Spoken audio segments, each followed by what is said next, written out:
مصطفیٰ جانے رحمت پہ لاکھوں سلام۔ حق بھی بیٹا دعوت سے پھیلتا ہے اور باطل بھی دعوت سے پھیلتا ہے۔ ڈنڈے سے نہ دین پھیلتا ہے، ڈنڈے سے نہ کفر پھیلتا ہے۔ دعوت کیا کرتی ہے؟ انسان کو ذہنی طور پہ قائل کرتی ہے، اور انسان واحد مخلوق ہے جو عقل کے فیصلے کر کے چلتا ہے، چاہے غلط کرے چاہے صحیح کرے۔ اس کو ہم ڈنڈے سے اگر چلائیں گے تو نظام ٹوٹ جائے گا، نظام میں کبھی بھی پائیداری نہیں آئے گی۔ تو حق ہو یا باطل ہو، دونوں دعوت سے چلتے ہیں۔ کہ پہلے داعی نوح علیہ السلام اللہ سے اپنی 950 سال کی کارگزاری سنا رہے ہیں۔ رب انی، بولو، دعوت قومی لیلا ونہار۔ پہلا داعی شیطان باطل کا، اس کے بھی سن لو۔ ما کان لی علیکم من سلطان الا ان دعوتکم رب انی دعوت قومی، یا اللہ میں نے اپنی قوم کو دعوت دی۔ شیطان کہہ رہا ہے ما کان لی علیکم من سلطان الا ان دعوتکم، میں نے تمہیں دعوت دی۔ تو حق ہو یا باطل ہو، نظام جو پھیلتا ہے وہ دعوت سے پھیلتا ہے۔ اس لیے ہر زمانے کی اصلاح کے لیے لوگوں کے پاس اللہ نے بادشاہ نہیں بھیجے، انبیاء کو بھیجا۔ انبیاء کا وظیفہ ہمارے اہل مدارس کی طرح بیٹھ کے پڑھانا نہیں تھا، اہل خانقاہ کی طرح بیٹھ کے ذکر کروانا نہیں تھا، بلکہ وہ لوگوں کے پیچھے پھرتے تھے، اور ان کے اس کام میں فنائیت ہوتی تھی۔ کیسی؟ رب انی دعوت قومی لیلا ونہار۔ اور کیسی فنائیت تھی کہ نتیجے سے بے پرواہ ہو کر فلم یزدہم دعائی الا فرارا، کہ یا اللہ جتنا بھی میں ان کے پیچھے پھرا وہ اور دور ہو گئے۔ وَإِنِّي كُلَّمَا دَعُوتُهُمْ، جب بھی میں نے دعوت دی، نبی دعوت کیوں دیتا ہے؟ لِتَغْفِرَ لَهُمْ، کہ اللہ لوگوں کی بخشش فرما دے، ہدایت دے دے، جنت دے دے۔ شیطان کیوں دعوت دیتا ہے؟ انما یدعو حزبہ لیکونوا من اصحاب السعیر۔ شیطان دعوت دیتا ہے، اور شیطان کے آگے نمائندے دعوت دیتے ہیں کہ لوگ جہنم میں جائیں۔ تو انبیاء دعوت دیتے ہیں لتغفر لہم، اللہ ان کی بخشش فرماتے ہیں۔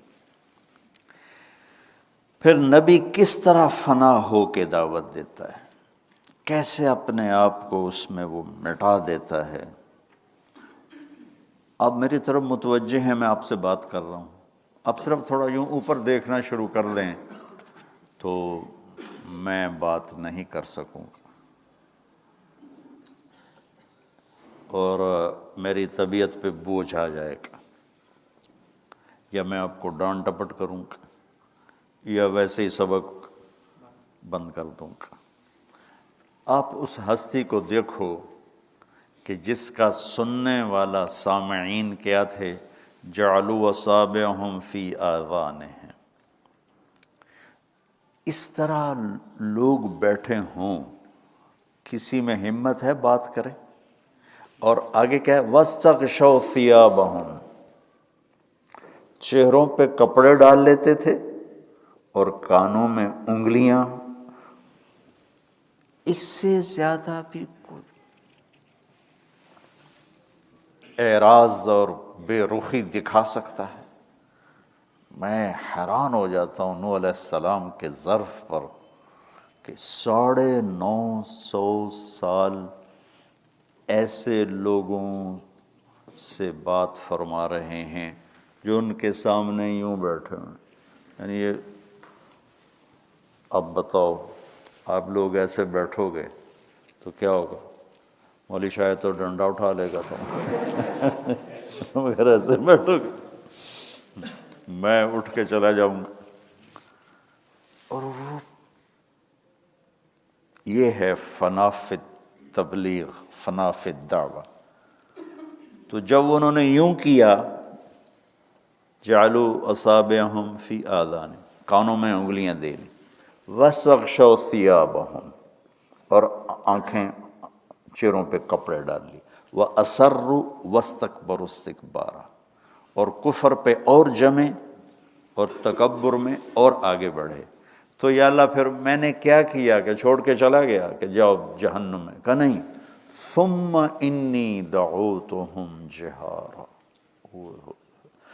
ثم انی اعلنت لہم واسررت لہم اسرارا.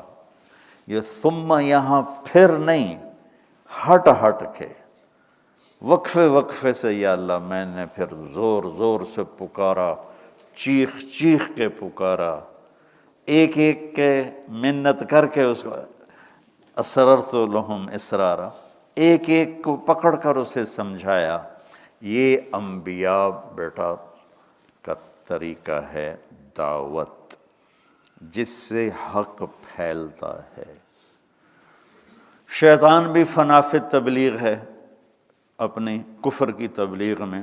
فَبِمَا أَغْوَيْتَنِي لَأَقْعُدَنَّ لَهُمْ صِرَاطَكَ الْمُسْتَقِيمِ.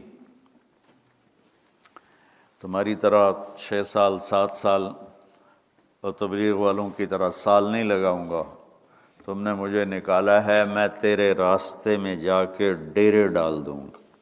لَأَقْعُدَنَّ، ڈیرے ڈال دوں گا اور ہلوں گا ہی نہیں وہاں سے. ثُمَّ لَآتِيَنَّهُم مِّن بَيْنِ أَيْدِيهِمْ، سامنے سے حملہ کروں گا، وَمِنْ خَلْفِهِمْ، پیچھے سے حملہ کروں گا، وَعَنْ أَيْمَانِهِمْ، دائیں سے حملہ کروں گا، وَعَنْ شَمَائِلِهِمْ، بائیں طرف سے حملہ کروں گا. پھر کون تیرے پاس پہنچے گا؟ وَلَا تَجِدُ أَكْثَرَهُمْ شَاكِرِينَ. پھر کوئی تیرے پاس آئے گا، باقی تو سارے میرے پاس ہی ہوں گے. اور دوسری جگہ اللہ تعالیٰ نے فرمایا بھی صحیح، وَقَلِيلٌ مِّنْ عِبَادِيَ الشَّكُورُ، تھوڑے ہی میرے بندے فرما بردار شکر گزار ہوتے ہیں. تو شیطان بھی فنا فی الدعوہ ہو کے چلتا ہے اور انبیاء بھی فنا فی تبلیغ ہو کے چلتے ہیں. اللہ تعالیٰ نے ہمارے نبی پاک صلی اللہ علیہ وسلم کو آخری نبی بنا کر بھیجا. تو آپ کی کے بعد جب اب نبی نہیں آنا تو پھر امت ایسی بنائی جو انبیاء والی صفات کے ساتھ دعوت دینے والے بنے اور اللہ کے پیغام کو لے کر فَلْيُبَلِّغِ الشَّاهِدُ الْغَائِبُ، یہ کوئی نبی نہیں کہہ کر گیا، چونکہ ہر نبی کے بعد دوسرا نبی آ رہا تھا. تو یہ میرے نبی کی ذمہ داری تھی جاتے ہوئے، الا هل بلغت، جی ٹھیک، فَلْيُبَلِّغِ الشَّاهِدُ الْغَائِبُ، اب غائبین تک پہنچانا تمہارے ذمہ ہے. ان اللہ بعثنی کافۃ للناس رحمۃ فأدوا عنی، مجھے اللہ نے انسانیت کے لیے رحمت بنا کے بھیجا ہے تو میری رحمت کو آگے پہنچاؤ. بلغوا عنی ولو آیا. ولو آیا کا مطلب یہ نہیں کہ تمہیں قل هو اللہ احد آتی ہے تو جا کے پہنچا دو. ولو آیا میں کسی کو چھوڑا نہیں، کہ یہ استعدادوں کی طرف اشارہ ہے. کوئی بہت اچھی استعداد والا، کوئی درمیانی، کوئی کم، کہ جتنے بھی تم کمزور ہو کچھ نہ کچھ میرے پیغام کو پہنچانے کے لیے کرو. تو چونکہ اب آپ لوگ جانے والے ہو، اللہ کرے آپ سب کا مزاج دعوت بھی بنے اور آپ کا سال بھی لگے.